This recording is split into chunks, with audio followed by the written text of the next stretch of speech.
This is Blue Voice, the episode on youth and innovation. I'm Tracy. And I'm Nicola. Blue Voice is about spreading awareness about the blue economy in Barbados and the Eastern Caribbean region. And today we'll be talking with Kerry-Ann Bavell, research scientist, and Travis Gardner, youth advocate. And that question that we ask all of our guests, I'll start with Travis. What does blue mean to you? Blue means a lot to me, but particularly exploration. I think that the blue economy is such a diverse environment, and every single time you explore even one aspect of the blue economy, there's always something different. Whether it comes to the people or an activity or even recreation, there's always something there to do. Yeah, I like that. And Kerry-Ann, yes, what does blue mean to you? The blue economy is first and foremost necessary. And I say that because it provides the air we breathe, the food we eat, and in Barbados, recreation, because we all know we love the beach. Yep. So, and many things are necessary to us, we need to protect. And as a result, the blue economy, I say blue economy is necessary because we need to protect it for our own benefit. So that's what it means to me. So let's go back to Travis, because there must have been something that got you excited about being in the blue economy. You are 21? Yes. I know. So tell us how you got involved. Where did that passion, where was it sparked? How old were you? Around, I want to say age 5 or so. Was my first exposure to the blue economy. At first, my father was a fisherman. So, spending time in the fish market and getting accustomed to the fish folk culture, really being exposed to the root of the blue economy is where it really started. After that, it kind of just built because I spent a lot of my free time in the blue economy, whether it was out at sea or interacting with people, learning about things that are fundamental to us as small island developing states. Then the passion really began to grow when I went to Barbados Community College, interacting with Mr. Coffin and Dr. Sonia Peters. They really got me interested in, trying to see how best I can improve the lot of the blue economy. And then I just went into the environmental sciences at university, and here we are. That sounds like such a natural progression. Like you are right where you need to be. And what about you, Kerry-Ann? Maybe also include if you had a mentor. Well, first say my first mentor is actually Miss Simpson, Nicola. My first exposure, like Travis, I was around 18, I guess, studying environmental chemistry actually at UWI. And then I realized how important the blue economy in the ocean and marine environment actually is to the entire world, the entire globe. So after that, it piqued my interest and I decided to apply for a job with Nicola, and there she exposed me to a whole world that I never even knew, not knew existed, but I didn't know that in depth.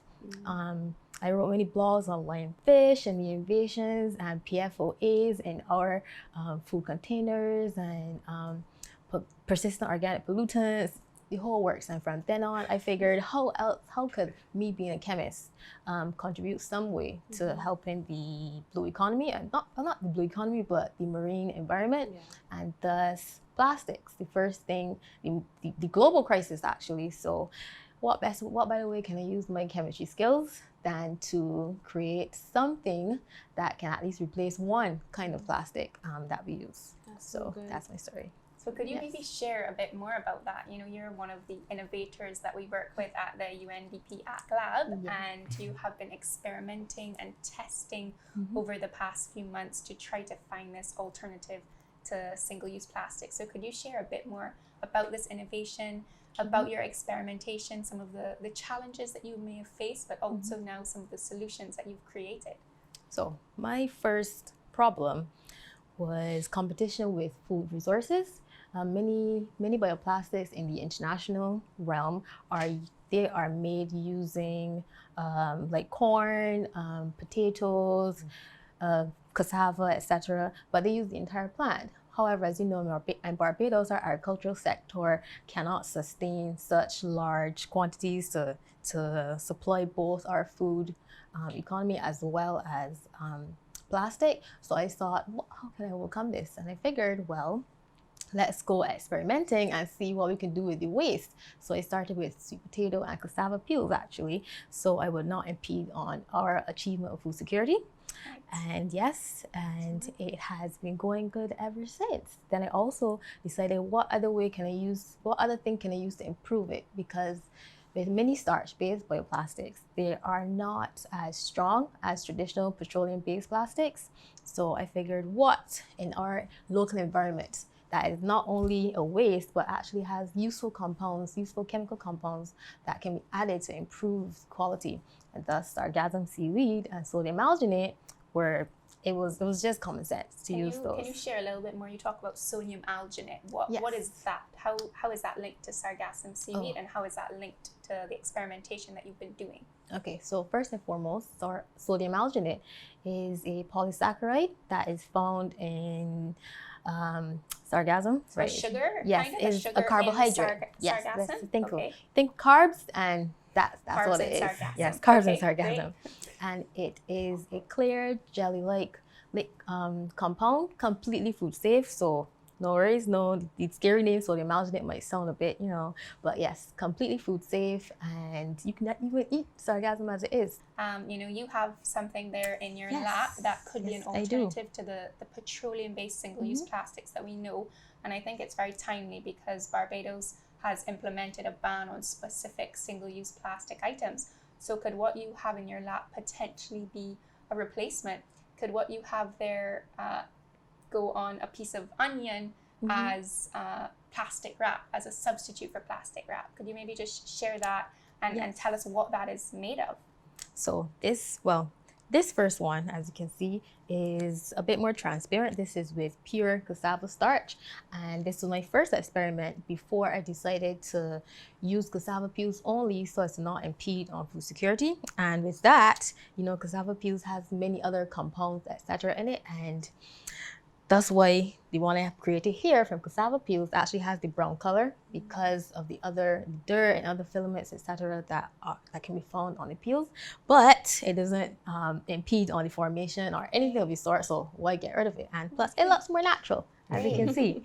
So here you have the plastic and the sample here.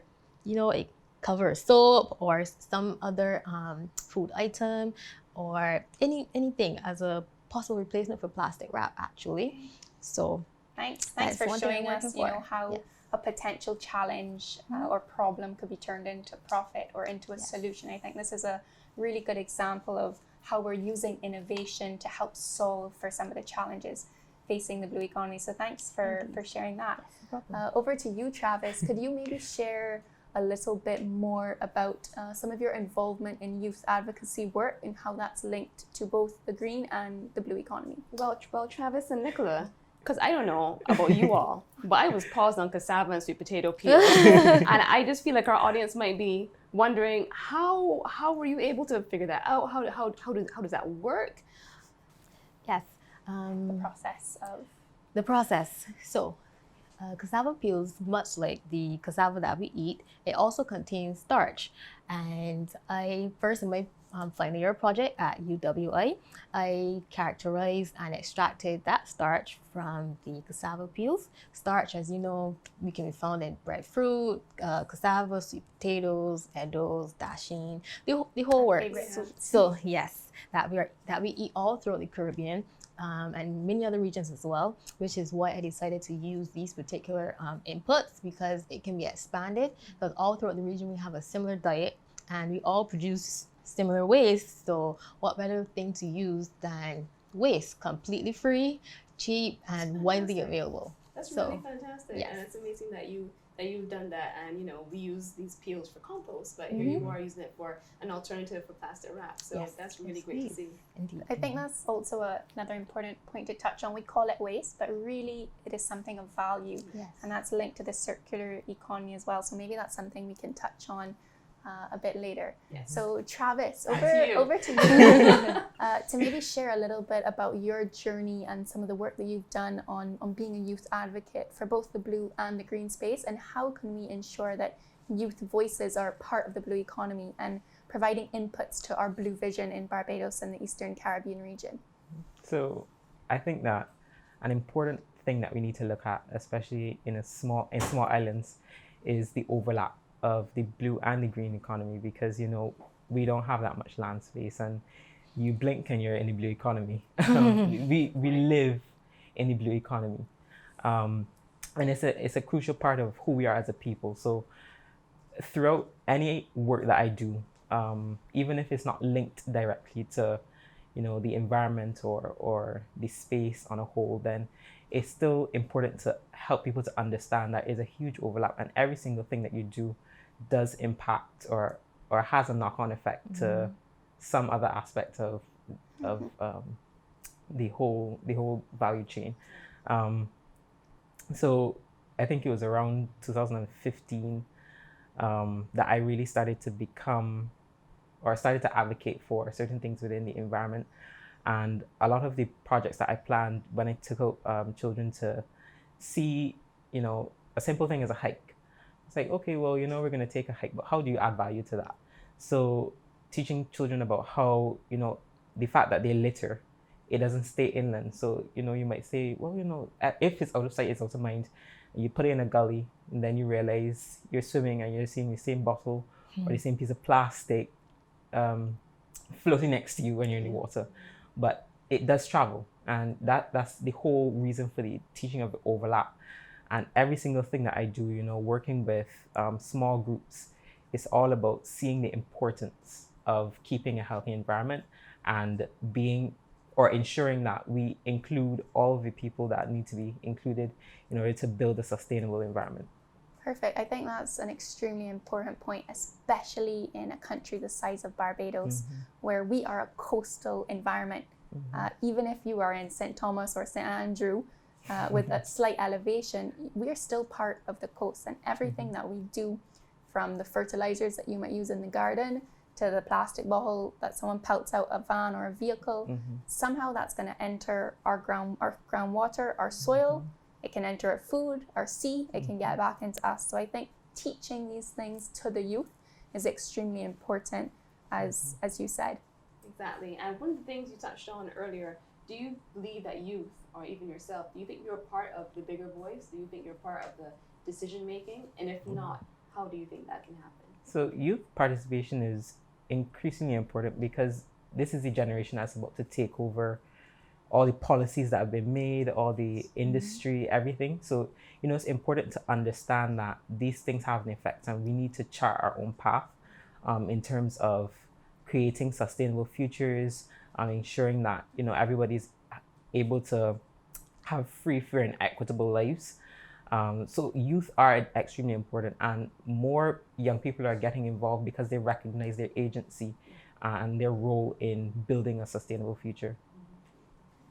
Yeah, that's great. And I think just as youth, voices are extremely important in this space. So are the voices of young women such as yourself, Carrie-Anne, as research scientists.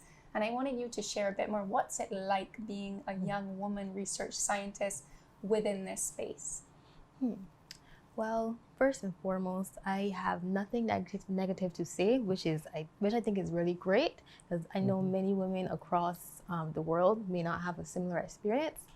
But as you know, at UWI, the enrollment ratio male to female is like 2 to 8, or something like 80% of the students are female.